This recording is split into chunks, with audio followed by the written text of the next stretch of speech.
Ele dizia que na vida, quando você vem andando com uma vela acesa nas mãos e você encontra uma outra pessoa que está com uma vela apagada nas mãos e você cede a chama da tua vela, as duas pessoas são beneficiadas.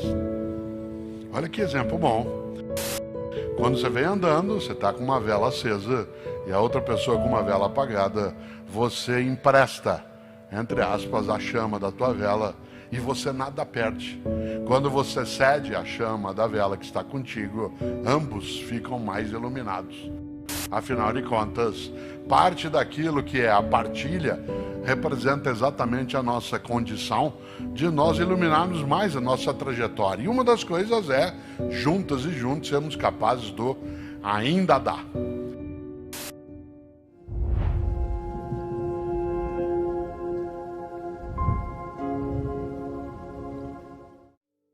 Nós estamos num ano em que temos eleições gerais na nossa nação. Isso é importante, né, numa democracia.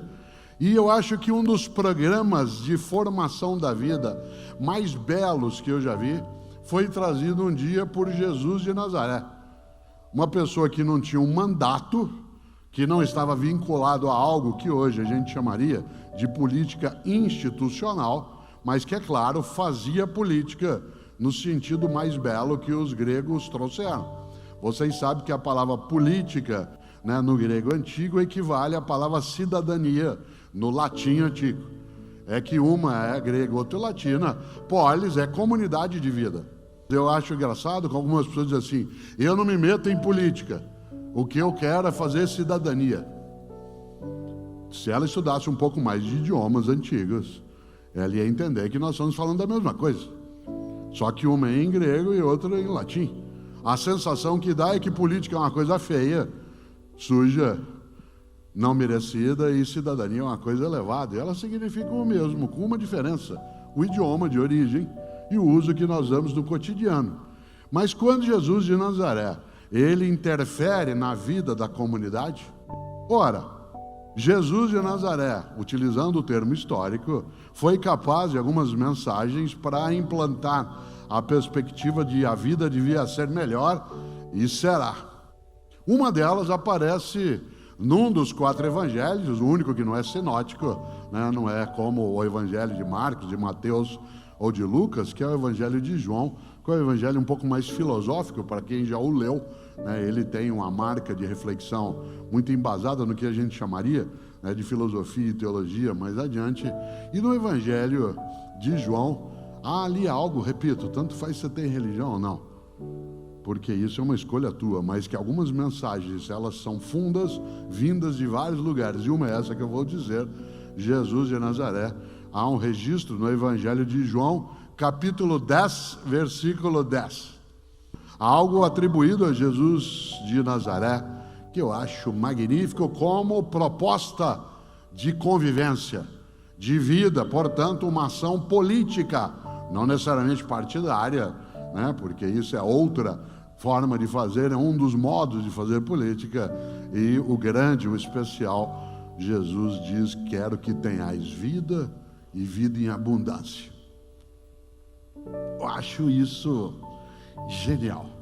Quero que tenhais vida e vida em abundância. Quero que tenhais vida, já se tem, basta viva ou vivo estar. Mas a frase mais marcante é: não é qualquer vida, não é mini vida, subvida, banal vida, vida de miserabilidade, de dolo, apenas, exclusivamente aquilo que machuca. Quero que tenhais vida e vida em abundância. Você sabe o que é abundância? Abundância não é exagero, não é desperdício. Abundância não é de modo algum o luxo descartável. Abundância é suficiência. Abundância é suficiência. Uma das coisas mais marcantes é lembrarmos que para que a vida seja melhor, e será, nós temos de ser capazes de partilha, para que a vida ela tenha a marca da suficiência, suficiência de afetos, suficiência de condições materiais, suficiência de dignidade, suficiência Digo de novo, a abundância de modo algum é exagero, é descarte, é aquilo que sobra à toa. Uma vida abundante é aquela na qual não haja carência de alternativa. Se você e eu tivermos uma carência de alimento, de abrigo, de cuidado de saúde, de afeto, a abundância é exatamente quando há suficiência. E eu estou dizendo isso por uma razão, porque pessoas que têm mais idade como eu, talvez se lembrem do que eu vou dizer agora. Nosso país, nos 50 anos mais recentes, ele teve uma progressão econômica inédita no tempo anterior. Nós tivemos, nos 50 anos mais recentes, uma mudança significativa em termos de condições econômicas. Claro que estamos vivenciando um momento muito difícil, em que há, sim, uma carência forte, uma miserabilidade em várias circunstâncias, que é movida por variáveis de natureza diversa, mas que tem, sim, um momento que é complicado. Ainda assim, nós ainda guardamos o fato de sermos uma das 15 maiores economias do planeta. Mas eu quero lembrar que há meio século a gente estava começando esse tipo de escalada. Quando eu era menino em Londrina, por exemplo, a gente não tinha tanto dinheiro circulando e nem tantas condições. Mesmo eu sendo filho de bancário com professora, raramente se ia comer fora. Quando a gente ia receber presente, por exemplo, a gente recebia presente 2 vezes ao ano. No aniversário da gente e no aniversário de Jesus. O que levou muita gente a ter um afeto imenso por Jesus. Você ganhava presente no teu aniversário. Eu que nasci no dia 5 de março, eu ganhava um presente em março e eu tinha que cuidar direitinho dele, porque outro só em dezembro. Então, se quebrasse o caminhãozinho, eu tinha que arrumar a rodinha, eu tinha que acertar. Atenção, eu não vivia uma circunstância de penúria, mas não havia tanta circulação. Quando eu era menino, pouca gente tinha carro na família. Era um tio que tinha carro. E a gente, inclusive, saía aos domingos para fazer uma coisa que era dar uma volta. Hoje a gente detesta o trânsito, mas existia uma época em que a gente entrava todo mundo dentro do carro, 8, 9 crianças. Não existia cinto de segurança.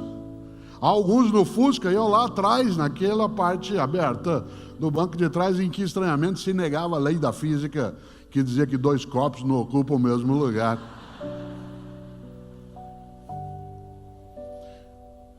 A gente não tinha tanta fartura.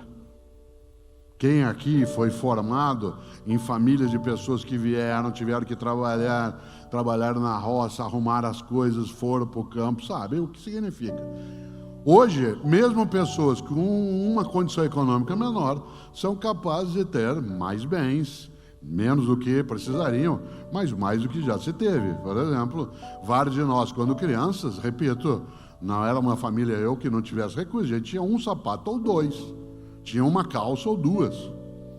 Nesse sentido, não havia a ideia de abundância como excesso. E aí tinha uma coisa que tem a ver com o que eu estou dizendo agora, e com essa expressão magnífica de Jesus, que era que tenhais vida e abundância, para a gente fazer uma vida melhor. Faça o teu melhor, uma vida que não seja medíocre. Por exemplo, a gente quando ia comer fora, não era uma coisa óbvia comer fora. Comer fora de casa, a gente ia 1, 2 vezes no ano. E era um momento especial em que se fazia isso. Aliás, o lugar onde eu ia em Londrina com a família, eu tenho memória disso até hoje, quando eu tinha 6, 7 anos de idade, era uma churrascaria, a primeira de Londrina, chamada, olha que nome criativo, Churrascaria Gaúcha. Churrascaria Gaúcha. A primeira vez que eu vi espeto corrido foi em Maringá, num posto de gasolina que existe até hoje, chamado Fim da Picada. E era o fim da picada, no sentido literal do termo, a cidade acabava ali, a picada terminava ali. E a gente, quando podia ir a um lugar desse, era uma alegria. Durante o ano inteiro, onde que a gente almoçava no final de semana, para descansar um pouco, a família inteira, na casa dos outros. Ou vinham na nossa casa, mas com uma coisa maravilhosa. Não dava para quem recebia bancar toda a comida, porque nós éramos 10, 12, 15 pessoas, 20. E a gente alternava as casas no final de semana, casa de tia, de parente, de amigo. E aí tinha um milagre que é especial. Como não dava para quem recebia bancar tudo, cada família levava alguma coisa. Cada um levava uma coisa. A família levava uma lasanha, outro levava um frango, outro levava um lombo, a outra família levava uma macarronada, outra uma maionese de batata. E aí servia para todo mundo. E agora vê o milagre. Cada uma levava uma coisa, e na hora de ir embora, todo mundo levava mais do que tinha trazido. Cada um levava uma coisa, e na hora de ir embora, todo mundo levava mais do que tinha trazido. Cada um de nós levava um pouco, e quando ia embora, levava mais do que tinha trazido. Porque cada um de nós, cada família levava para casa uma matula, um farnel, uma marmita. Tinha um milagre aí. O que há por trás disso é uma coisa chamada partilha. Por que é que sobrava? Porque como todo mundo tem alguma coisa, e quando a gente junta é suficiente, ainda sobra. Aliás, os cristãos contam uma coisa maravilhosa. Um milagre feito por Jesus de Nazaré, que é o de multiplicação de pães e peixes. Em alguns dos relatos, vocês se lembram, os discípulos chamam Jesus num canto e dizem, ó, tem 10 mil pessoas aí. E eles estão com fome, eles não querem ir embora. Bom, nem eu iria se eu ouvisse alguém falar sobre fraternidade, vida decente, solidariedade, não exclusão. Também ficaria eu. E aí os discípulos, segundo os relatos, disseram, ó, o povo não quer ir embora, quer comer. E aí Jesus pergunta, o que tem para comer? Ah, tem aí alguns pães e alguns peixes. O que eles falaram? O que nós podemos fazer? Ele disse, vocês vão, entrem, recolham o que tem na multidão e distribuam. Diz o relato que não só todo mundo comeu, como sobrou. Cesto de pão e de peixe. Qual é o milagre? Jesus, vou usar o termo técnico, de modo taumatúrgico, isto é, milagreiro, foi lá, pôs a mão e fez 2 pães virarem 500. Não, o milagre é outro. É um milagre que você e eu podemos fazer também, se a gente entende esse ensinamento, que é o milagre da partilha. A partilha, a capacidade de repartir, isto é, de multiplicar. Porque quando você divide, você diminui, mas quando você multiplica, você faz crescer. Nós temos que substituir paulatinamente uma vida dividida por uma vida multiplicada. Não é fácil, não é ausência de conflito, porque nós não queremos na vida a paz dos cemitérios, onde não há paz, o que há é impossibilidade de discordância. Claro que nós não queremos uma vida na qual inexista conflito, porque isso é uma impossibilidade. O que nós queremos é uma vida na qual inexista confronto.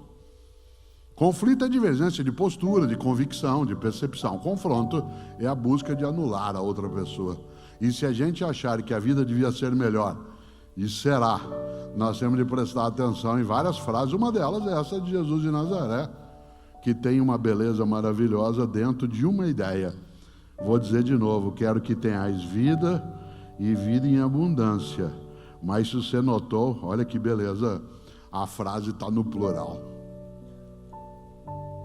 A frase não é quero que você tenha vida e vida em abundância. A frase é quero que tenhais vida e vida em abundância. A única saída para que a gente persista, vá buscar e, acima de tudo, não perca a vitalidade que a esperança carrega, é lembrar da frase estupenda de um filósofo norte-americano do início do século XIX, um homem chamado Ralph Waldo Emerson. Ele tem uma expressão que é fortíssima. Ele dizia, torna-te necessário a alguém. Torna-te necessária a alguém. A única maneira de você e eu não sentirmos nossa vida perder tempo, esvair-se, ser inútil, banal ou autocentrada de modo exclusivo é tornar-se necessária, tornar-se necessário a alguém.